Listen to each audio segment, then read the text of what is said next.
up-and-coming rising new star amongst Democrat commentators. And for some reason, this person has just been all over the place.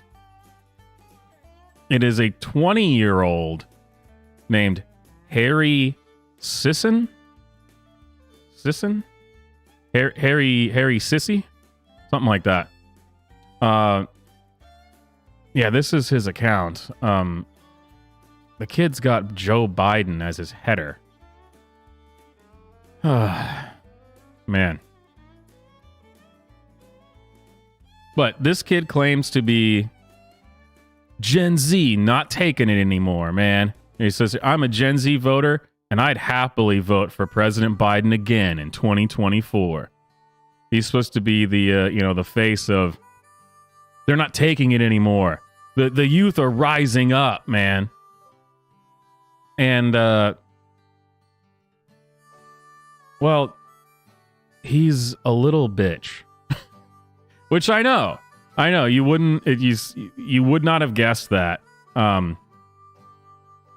here's a post from him where he says, and again, I only found this person because the algorithm, they've been putting him and a whole bunch of other people like this just all over my For You feed on Twitter. But he says, I shot a gun for the first time today. It just further proved to me that we need more gun control, not less. So this absolute pathetic excuse for a genetic male fired a gun for the first time, and now he knows everything about it. So here, listen to his expert analysis after having fired a gun one time. Take it away, Harry Sissy. So I shot a gun for the first time today, and I've always been told by Republicans that after the first time, I'll be in favor of guns and I'll want more guns. But for me, it was the exact opposite. I realized how powerful these guns are, and at a moment's notice, they can be used to take someone's life. And the fact that in many states in this country, you can walk into one of these stores and 10 minutes later walk out with an AR-15 is absurd. This experience made me want more gun control, not less. So I shot a gun for the... So a few things. First of all, people like this love to strawman and conflate different arguments. So first of all, I don't think anyone's ever made the argument that if you shoot a gun once, you're just going to now love guns. I don't think that's the argument. Usually what I hear and what I say is you ask somebody who's really against guns, have you ever shot a gun? Because I would say that it's important to know what you're talking about, right? There's plenty of debates and arguments and discussions that I don't engage in because I don't know anything about them. So to go around claiming that we need gun control and we need to start removing Second Amendment rights from law-abiding citizens without having ever even touched or fired a gun is absurd. That's not saying you're now going to just love guns and your house is going to be full of them. That's not that's not the argument.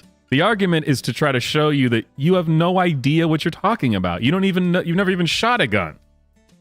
Very different than what he said here, where he says, well, how did he word it? First time today, and I've always been told by Republicans that after the first time, I'll be in favor of guns and I'll want more guns. But so yeah, I'm gonna say that's a straw man.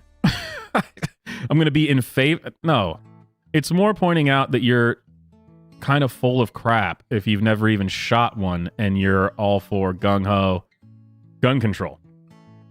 Second point. I went and bought a revolver recently in Tennessee. I was not in and out of there in 10 minutes, like he said, for that. I mean, they do background checks. You can walk out same day, obviously, and I did. But it's not like you don't just walk in, give them cash, and walk right out. That's what the gun show loophole is for. Anyway, if this is Gen Z standing up, and this is these are the people that we have to contend with, intellectually, politically, culturally. Well, a great man once said, "They're not sending their best." All right, they are not sending their best.